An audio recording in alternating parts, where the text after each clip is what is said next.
welcome to Taking Control, the ADHD podcast on rashpixel.fm. I'm Pete Wright, and right over there, convalescing, is Nikki Kinzer. I know. Thank God this is your show today. I'm so sorry you're sick. It makes me so sad. It started with my son, and then my daughter, and then Mama got it. Oh, that's so terrible. Yeah, it's not. What do you do? What do you do to take care of yourself when you're sick? Well, when we're done recording, I'm going to bed and I'm going to sleep. Okay, that's good. I slept yesterday. I took 2 long naps. So, yeah. I'm the opposite of my children because they don't like to sleep. They fight it. We'll be like, oh, no, if you're not feeling well, take a nap. And they're like, no. And I'm like, oh, I'm all over that. Well, my problem with that is I'm not very good at naps. And so it takes me a long time to get to sleep, or I go to sleep so hard that I can't wake up functionally. So I can't just sleep for a short period of time. And that's not good for, healing, interacting. Great for healing, but not good for interacting with the world. Well, and I'm just, I'm unmotivated. I'm not feeling well. It's cloudy. It's rainy. It's Friday because we're recording this on Friday right now, even though you guys are listening to it on a Tuesday or any other day that you might be listening to it. But I'm really just I just want to go crawl and go to sleep. Oh, you poor thing. Well, so you're going to be on. You're the star of the show. Well, today. I hope I'll make it a little bit easy on you, at least in the bottom end of the show. So here we go. We're talking about. Oh, Nikki, I was a mess last night. I was a mess. I got so buried in medical literature and journal articles on rabbit hole. I did on ADHD and creativity, and so we're going to be talking a little bit about that today. Before we dig in, head over to Take Control ADHD. You know the drill. Get to know the show a little bit better. You can listen right there on the website or subscribe to our mailing list right there on the homepage, and you'll get an email every time a new episode comes out each week. You can connect with us on Twitter and Facebook at Take Control ADHD or call us 503-664-4ADD and get your voice, your thoughts right here on this very show. And don't forget, head over when you go to the website, make sure to take a look at Nikki's online programs, Organizing Your Space Your Way. Still available. It's up there. It is great. You should check it out. We've got new content coming soon. It is on your own pace, but it is guided, and that's the important part. It won't let you wander off into the weeds. It will tell you what to do when you're ready to do it. So that's what you need to do, Organizing Your Space Your Way at TakeControlADHD.com. And you can organize your weeds if you'd like. You could organize your weeds your way. Because it's a system, Organizing your weeds your way. That is actually, it was a follow-up that, I thought we were going to keep secret, but apparently it's out there now. It's there. We have a little bit of follow-up before we dig in. We got, what did we get? We got 2 emails to talk about? Yeah. Yep. The first one, thanks, Nikki and Pete. I also thought about ways to capture the ideas without emailing widely. Now, this was in response to our impulsivity conversation last week. Yes. Right. Okay. I like the idea of posting in a private journal, but could see how that might be awkward in the workplace, depending on technology policies. What if the listener emailed his or her private email accounts with the ideas and tagged the subject line to make them easy to retrieve later?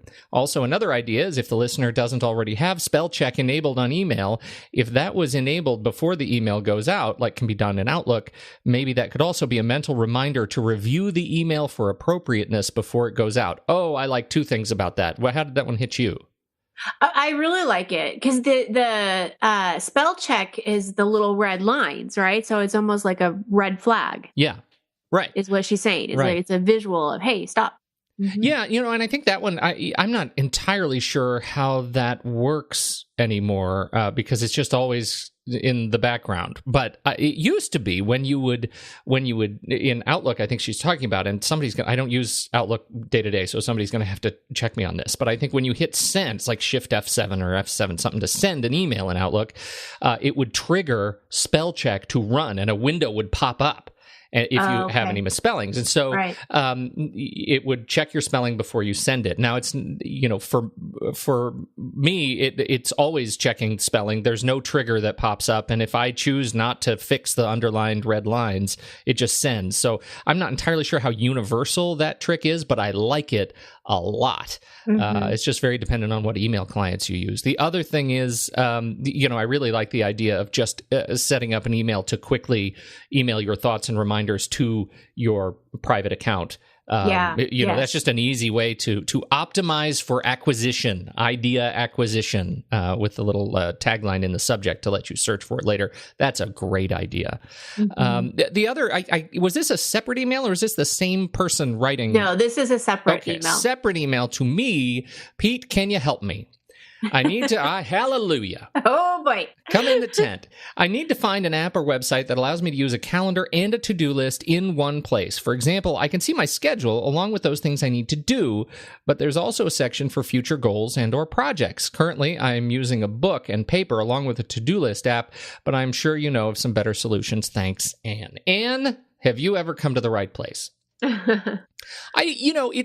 It's a little bit tricky because all of these tools, handle the bundling of features differently. For example, on the Mac, Calendar and Calendar used to have reminders built into it. Now Reminders is a separate app that comes with the OS, so you'd have Reminders and Calendar as separate apps side by side. You can drag things between them, but that ends up being a little bit cumbersome if you're not used to it. Again, it's that separate app thing.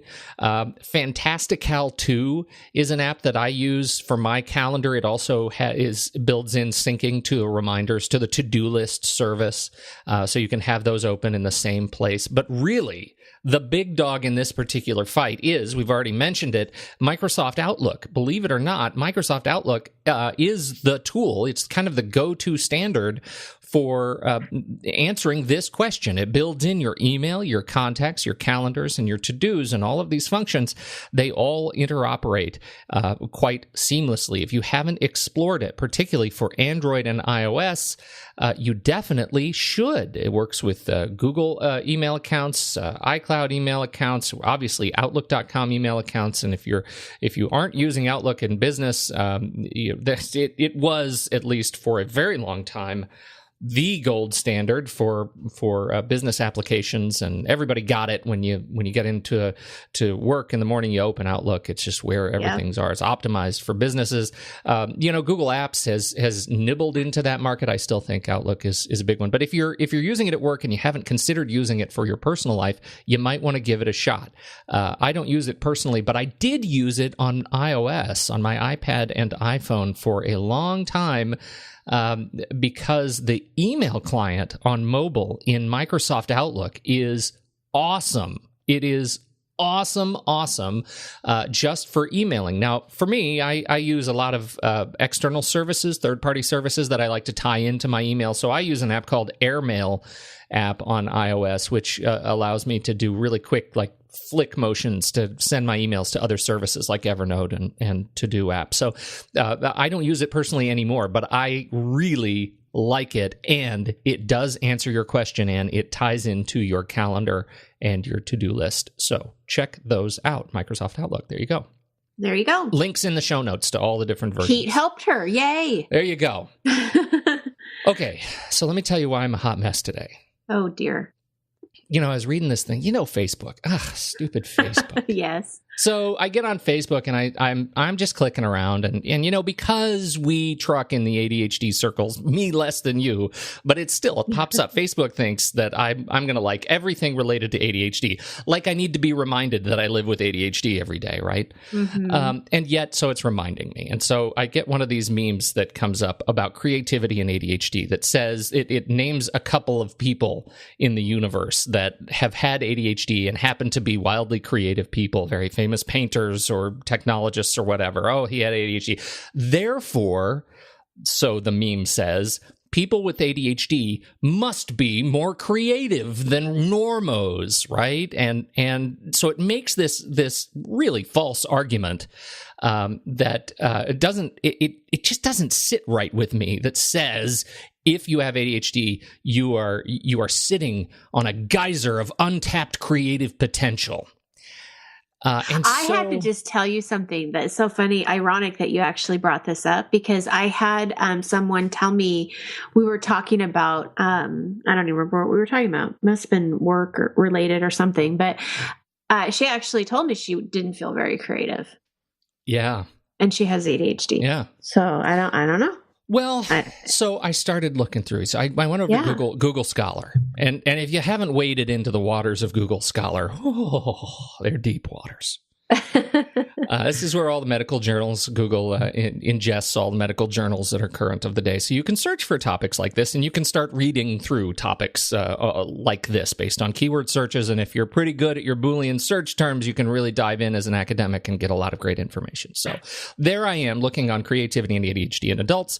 And as it turns out, I would say a qualified conditional statement that the medical community has largely agreed there is no consensus that people with ADHD are more or less creative than the non-ADHD population. And while it's really, really fun to put inspirational pictures with quotes about ADHD and creativity on them on Facebook, that is not, they aren't based in science. That is the consensus of the medical community based on my hours and hours of digging into this last night. The real trick hinges on this word neurodiversity. Neurodiversity, it was actually a term that was new to me. I'm surprised that I hadn't heard it before last night. But neurodiversity, according to Wikipedia, knower of all things, in air quotes, neurodiversity is an approach to learning and disability that suggests that diverse neurological conditions appear as a result of normal variations in the human genome. This portmanteau of neurological and diversity originated in the late 1990s as a challenge to prevailing views of neurological diversity as inherently pathological, instead asserting that neurological differences should be recognized and respected as a social category on par with gender, ethnicity, sexual orientation, or disability status. That's neurodiversity. It says that ADHD as a spectrum disorder is just the way we're wired. It's not better or worse than those who don't deal with any of the ADHD bucket of symptoms. It just is what it is.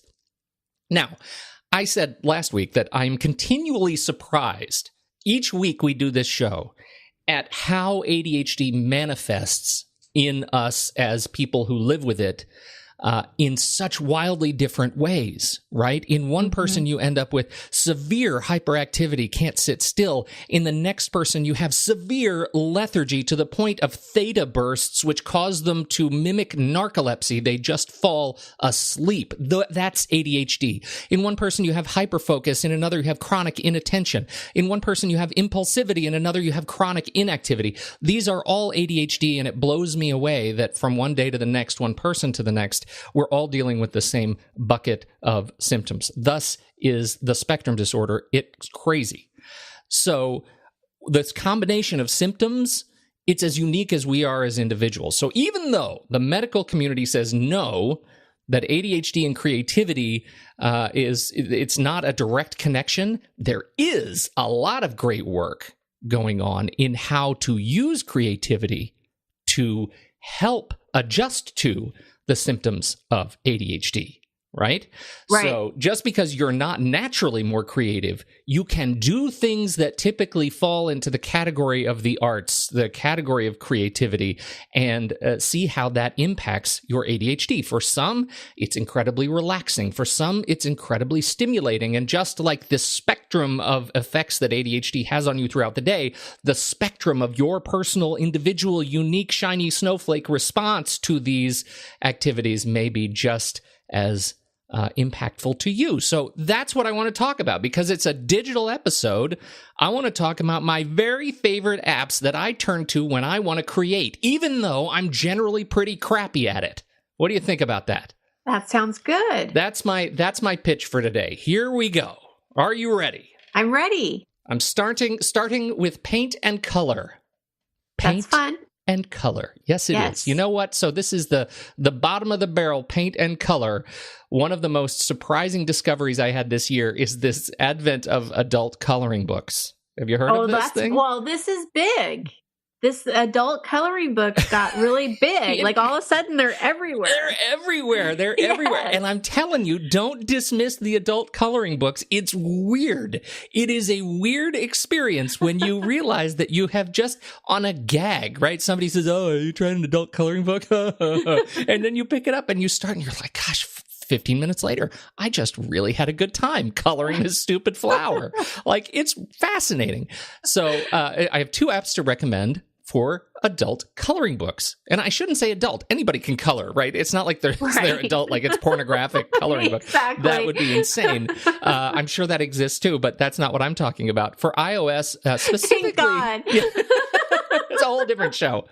iOS, particularly with Apple Pencil, if you have invested in the latest tools, there's an app called Pigment, which is fantastic. It is just delightful. Unfortunately it's a subscription service, but you get a bunch of free things. They're like animals and jungle creatures and flowers and just like stencils that look like stained glass.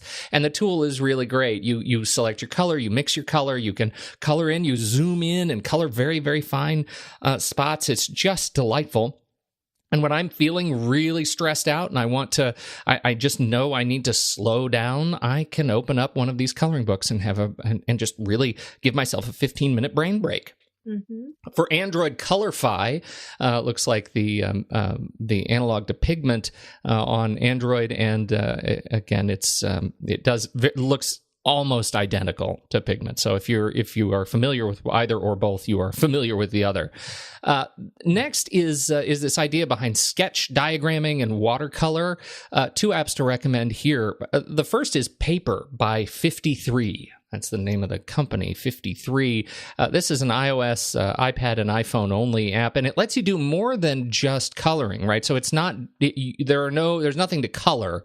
But it gives you all the drawing and painting tools that you need. The other thing that they've built into this is some really robust freehand sketching tools. So you open up a blank sheet, and if you draw kind of a rough square, it'll automatically sharpen all the edges and corners and make a square. If you do a circle, it'll make a perfect circle. If you do a triangle, it'll make a perfect triangle. If you draw a quick sketch arrow from a square to a triangle, it'll create a real arrow from a triangle from the triangle to the square. So it allows you to do some really quick kind of back of the napkin diagramming and then painting that ends up being really neat. And you start seeing, like when you open the app for the first time, you start seeing that a lot of writers and publishers use Paper to create their own web graphics. So you'll be reading a blog post and somebody has something to demonstrate. They'll do it in Paper, export it as a JPEG, and put it up on the website. So the style that Paper allows you to create will start to look very familiar once you've played with it a little bit. The other app for Android, this is actually an Android and iOS app, is Bamboo Paper, which is kind of confusing because they're both named Paper, one by 53, one by Bamboo. Bamboo may be familiar to you. These guys are the drawing tablet people. This is by Wacom, and so anytime you see anybody doing like with a pen input device on their computer, you're doing high-end photo retouching or 3D graphics or, animation on one of the behind-the-scenes like Pixar thing, they're using a product by Wacom, and Bamboo Paper is another tool that lets you do really quick sketches, very high-quality brushes, and again, very soothing to do these little sketches. So that's Bamboo Paper is one definitely to check out. On the high-end scale, for real fine art, I mean, you see people who are doing incredible fine art on these particular tools. The first one, the one I love the most, is Procreate. This is on iOS. This gives you the full gamut of watercolors, pastels, chalks, fine pens, whatever kind of brush tip you want, you can find it in Procreate. It gives you full layer access. So you could, and this is what I do all the time, just for when I'm looking to meditate. I will. Is that a real term? It is now. I'm committing to right. it. I'll import a photo that I have taken, and I will outline and color it like a comic colorist, right? Oh, that's neat. And then you hide the photo layer, and you end up seeing it looks like you're a full-on illustrator. It looks like you're doing is tracing. It's really, really fun, and it's great to do while you turn on the TV and you're watching something stupid, and that's kind of what you're doing in the background. It keeps your mind going. The alternative for Android is Sketchbook by Autodesk. It's another very high-end kind of fine art tool. So those two are great. Sketchbook is also available on iOS, but that's the Android port. Procreate is not available on Android. Okay, last, and this is something in the fine art category that I don't do very well. This is penmanship. What do you think about that? Penmanship and calligraphy. I like it because I took a calligraphy class in high school and I really enjoyed it. Really fun. And I did too. It was, and I had a kit. My mom got me a calligraphy kit. It had the ink and it had the pen that you take apart, right, and have to clean. It was the dip calligraphy pen. Well, Calligraphy Art for iOS, if you have a stylus, so it trains you on the tablet how to do the strokes. It doesn't really help you internalize, I don't think, the act of doing calligraphy until you go out and get a real calligraphy pen and parchment, so you can actually feel, because so much of that is about the feel of how you're interacting with the paper. So this just lets you know, here is a stroke order of how to do these more complex sort of artistic penmanship. I really enjoy it. And if you want to play with a similar tool, but for brush design, much more of kind of an Asian style, Zen Brush 2 is an app that allows you to do that. You choose the style of paintbrush, and then you walk through. You can do beautiful sort of Asian style parchment designs, like trees. And if you happen to speak or write an Asian language, it's really great. It makes you look completely authentic. It's really fun and cool. Quite meditative. Okay, music. Let's talk about music. This is another one I really enjoy, and I do have a bit of a music background, so I kind of have a bent for this stuff. I recognize it's bias, and so I tell you that up front, that I find this really fun to play with. I encourage you to do the same, just to see if you have a musical vein in your body that maybe you can unleash through some creative experimentation. The first is Garageband. For iOS, that's kind of the go-to, just because it ships for free when you get a new iPhone or iPad. It's there for you, but it is a deceivingly robust application. You can go in. I usually start with a drum machine. You can create wildly complex kind of EDM, trance, drum patterns, rock and roll patterns, and then you start layering these smart instruments on top of it, and before you know it, you've created a band. And it doesn't even have to be all that complex or competent of a structure. You're making music, and the act of putting your fingers on the screen and plucking that virtual guitar and hearing that guitar in your head is enormously satisfying. They have all the chord structures worked out, so you don't have to think about the music that your lack of music experience. You just start strumming and see what sounds good, and you can record it and play it back and share it. It's really, really fun. For Android, the alternative is Stagelight. That seems to be the go-to. I haven't tested it myself, but that's definitely one to look at. Links in the show notes. And finally, this is one I could spend hours on, and I don't do this one that often because I found myself getting really lost.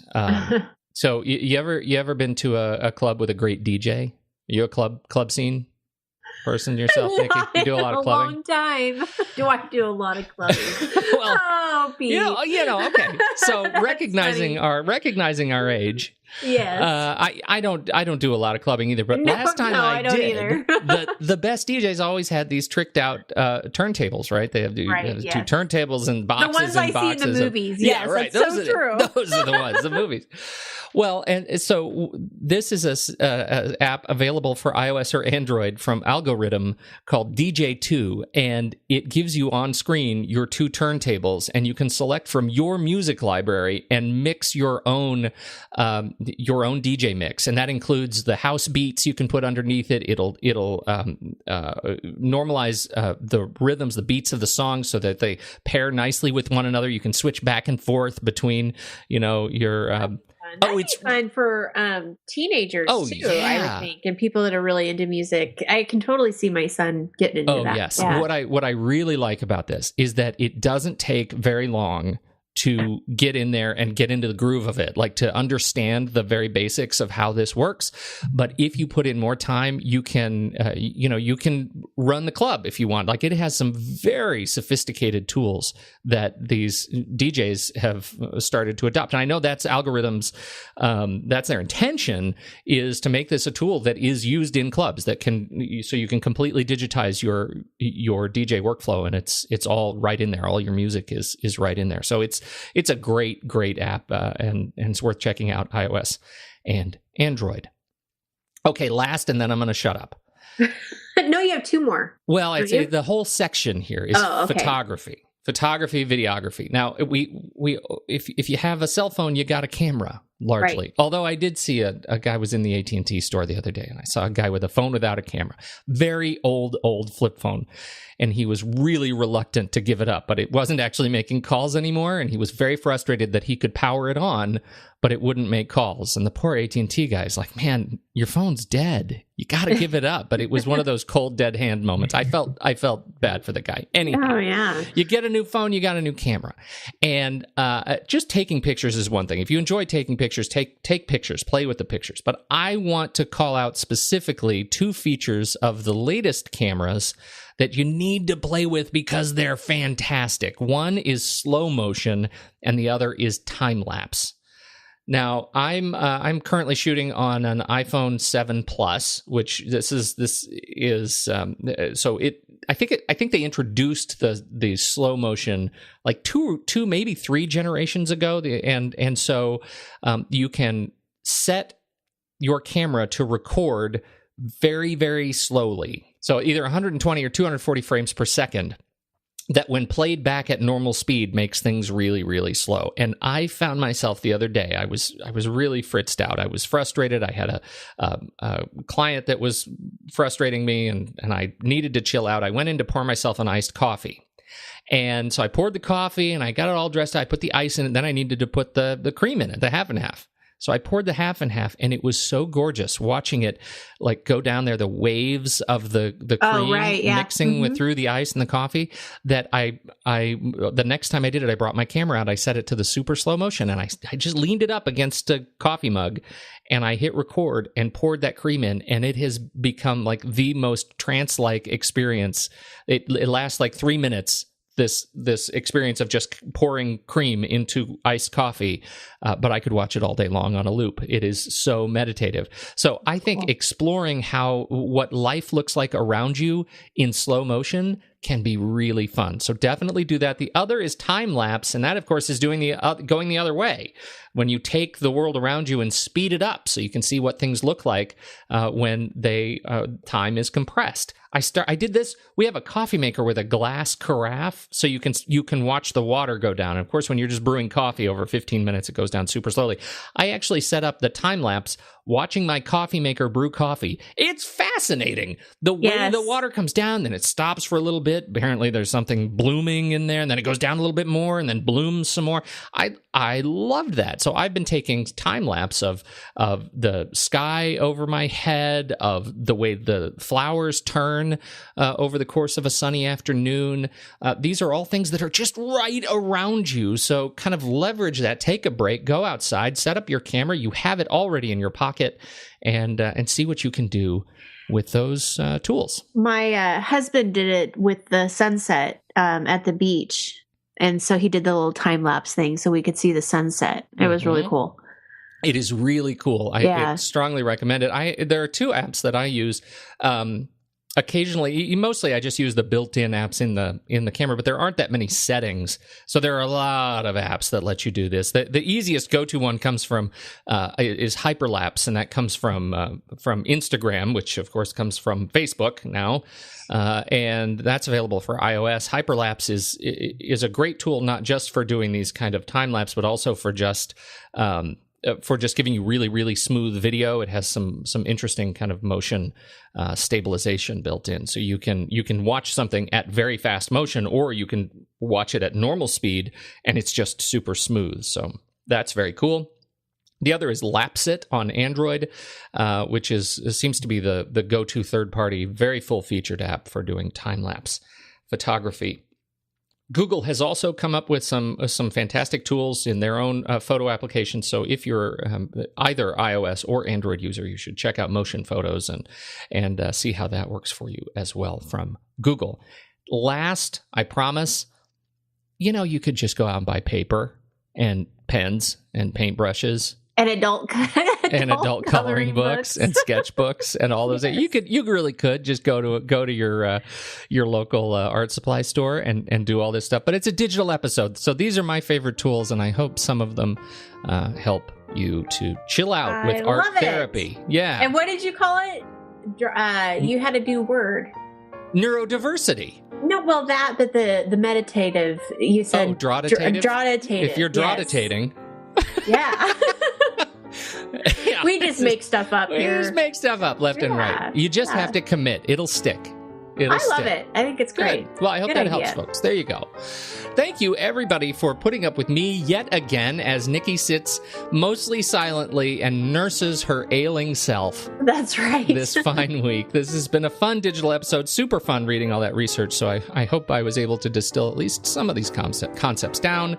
And next week, Nikki's driving again. So there you go. Thanks, everybody. There you go. Thank you, Pete. Thank you. On behalf of the good Nikki Kinzer, I'm Pete Wright. We'll catch you next week on Taking Control, the ADHD podcast.